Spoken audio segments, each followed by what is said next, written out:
Just go over a few simple pattern creation things that you can do if you don't have a photocopy to enlarge something, or you just want to make something bespoke for yourself. But you, of course, because it's bespoke for yourself, you haven't got a pattern to work with. So I'll just show a simple idea with a heart. You can use a protractor and a pencil to enlarge patterns. It's a nice easy way. Most children use these for school, so you've probably got one around the house. And as a heart is symmetrical, you only need to do half.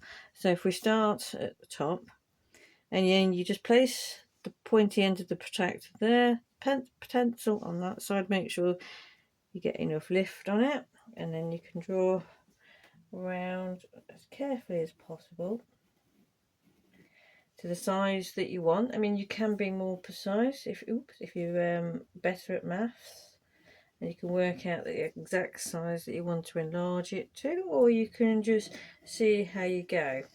Now, as I say, with this being a heart, we don't need to be doing both sides. So now if we fold it down the middle, you can do this on any paper. I'll show you some of my patterns in a moment because they're done on all sorts of paper, and then you can just cut out as tidily. You can go over and redraw it if you wish to make it tidier. If you want to do it freehand, that's fine, but I just thought I'd go over a few simple pattern makes where possible. So there we go, because you get pattern ideas in the backs of craft books and places like that, and sometimes you haven't got a photocopier or a computer to hand scan, so you can enlarge it in this route. Just put it down, and you can adjust the heart if you don't think it's got enough curves on it. If you think it needs to curve in a little bit, you can just amend what you've cut, make it more of a curvy topped heart like that, and then you can use that for whatever you wish to use it for. It's just a simple way of creating a bigger pattern from something you've probably traced from the back of a magazine. Let me just clear up. Okay, I've cleared that up.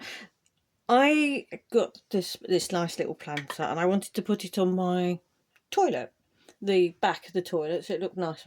But this is porcelain. The toilet's top is porcelain. I was like, didn't really want to do that. So what I did was, I thought, I'll make a cushion for it to go in.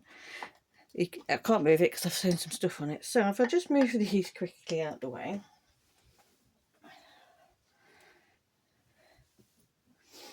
So I needed something bigger than the base. So I thought, I know what I'll do. I'll make a pattern for myself. So it's got something cushioned to sit on, and it's not going to move around. So I took this, I got a piece of A4 paper. And I thought, I don't really want to add to the length. So I decided, right, the end of the A4 paper is as long as it's going to be, so that's going to be my pattern width. So I put it on the paper face down because it's wider at the top than it is the bottom, drew around it and created a pattern from it to create a cushion pad for it to sit on. I did a simple 1.5 centimetre seam allowance. Did it so I can't remember the term, is it bagged or envelope, where you sew the pieces together face to face, turn it round. I ironed it and ran a stitch around it. Because it was going on the toilet, I decided I didn't really want it slipping around, so I had just quickly tacked on some non-slip stuff. So this is now tacked on and it doesn't slip around.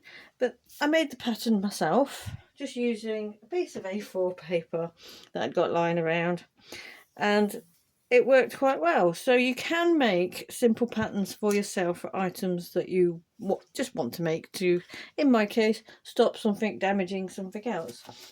So I keep my patterns that I've made or I've copied from somewhere in plastic sleeves.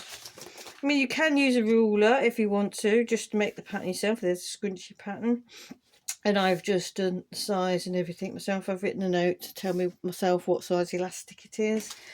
I've got hand-free drawn pattern for dog stocking, and some more of the heart ones because I do some heart decorations. So I've got lots of different ones. As you see, I've used different types of paper that I've got lying around.